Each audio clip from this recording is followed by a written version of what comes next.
নমস্কার দর্শক বন্ধু। গত কয়েকদিন আগে কলকাতার 108 নম্বর ওয়ার্ডের কাউন্সিলর সুশান্ত ঘোষ মহাশয়ের উপর যে আক্রমণ হয়েছিল তা আমরা এতক্ষণে বিভিন্ন নিউজ চ্যানেলের মাধ্যমে দেখেছি।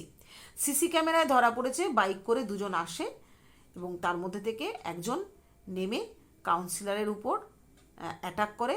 যেহেতু পিস্তলে লক খোলেনি বলে সে কপাল জোরে বেঁচে যায় এবং সেখান থেকে পালানোর সময় তাকে এলাকার লোকজন ধরে ফেলে।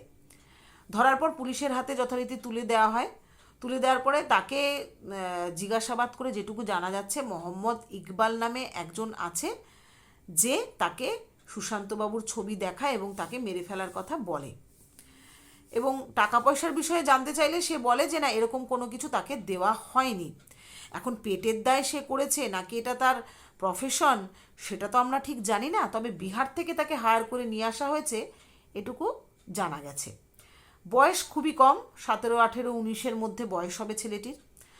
যাই হোক, পুলিশ ট্র্যাক করে জানতে পারে গুলজার নামে একটি ব্যক্তি যে এই মোহাম্মদ ইকবালকে চেনে।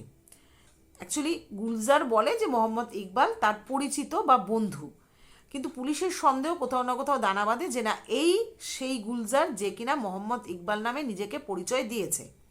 তা এটা একটা দ্বন্দ্বের মধ্যে পুলিশ চলছে, কিন্তু বিষয়টা এখানে নয়। বিষয়টা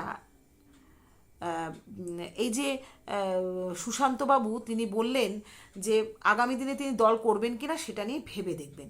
মানে তিনি এটাই বলতে চাইছেন তিনি দল করছেন, কোনো একজন দলের সাথে যুক্ত বলেই তাকে এই চেষ্টাটা করা হয়। তিনি যত না ভয় পেয়েছেন তার থেকে বেশি কষ্ট পেয়েছেন যে তার এলাকার লোক, এলাকার মধ্যেই এরকম একটা ঘটনা ঘটে গেছে বলে। তা তিনি দলের উপরই বিষয়টা চাপিয়ে দেওয়ার চেষ্টা করেন। তিনি নিজেকে মহান প্রমাণ করার চেষ্টা অবশ্যই করেছেন, প্রত্যেকটা মানুষই করেন। কিন্তু একটা কথা ভেবে দেখুন দর্শক বন্ধু, শুধু শুধু কেউ কারোর উপর আক্রমণ করে, তাও আবার বিহার থেকে কাউকে হায়ার করে নিয়ে এসে, এর পেছনে কি অন্য কোনো রহস্য নেই বলে আপনারা মনে করেন? জানি না, আমি ভুলও হতে পারি, তবে আমি জোর গলায় বলতে পারছি না, এমন কোনো তথ্য আমার কাছে প্রমাণ হিসেবে নেই বলে। তবে আমার যেটা ধারণা হচ্ছে সেটাই আপনাদেরকে বলছি। যতটুক জানা যাচ্ছে যে কোনো জমি সংক্রান্ত বিষয় নিয়ে এই সমস্যা তৈরি হয়েছে, অর্থাৎ এই অ্যাটাক হয়েছে। কসবাতে এরকম বহু বাড়ি তৈরি হচ্ছে যেগুলোর পেছনে বহু রহস্য রয়েছে, এবং কসবা এলাকায় যারা দায়িত্বে রয়েছেন তাদের সঙ্গে এই সুশান্তবাবুর যথেষ্ট ভালো সম্পর্ক, এবং তারা নাকি এই সুশান্তবাবুর কথা ভাঙিয়েই ওখানে চলেন। তো বিষয়টা এমন হতে পারে যে এই কারণেই হয়তো সুশান্তবাবুর উপরে আক্ষেপ বা ক্ষোভ প্রকাশ পেয়েছে, যেই কারণে এরকম একটা বড় সিদ্ধান্ত নেওয়া হয়েছে। আবার এটা নাও হতে পারে, কারণ অনেক ক্ষেত্রে আমরা দেখেছি টাকা পয়সা গয়নাগাটি জমির জন্য ছেলে বাবাকে মারছে, বাবা ছেলেকে খুন করছে, এটা হামেশাই আমরা দেখে থাকি। এবং প্রমোটারের ক্ষেত্রেও দেখা গেছে 1 একর জমির জন্যও তারা খুনোখুনি করছে।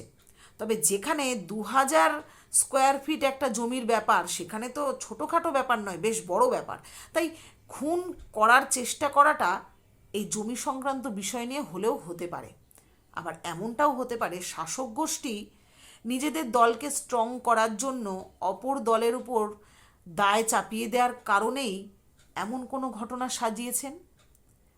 এটা আবার নাও হতে পারে, কারণ কী যে হতে পারে সেটা কিন্তু আমরা আদতেও জানতে পারবো না। দেখুন, যে ছেলেটিকে ধরা হয়েছে সেই ছেলেটিকে একটু ধমক টমক দিলেই হয়তো সে আসল কথা বলে ফেলবে বা আসল নামগুলো বলে ফেলবে। তবে সেই আসল কথা বা আসল নাম সাধারণ মানুষ আমরা কোনোদিনই জানতে পারবো না, সবটাই চেপে দেওয়া হবে, ঘটনার মোড় সম্পূর্ণ পাল্টে দেওয়া হবে।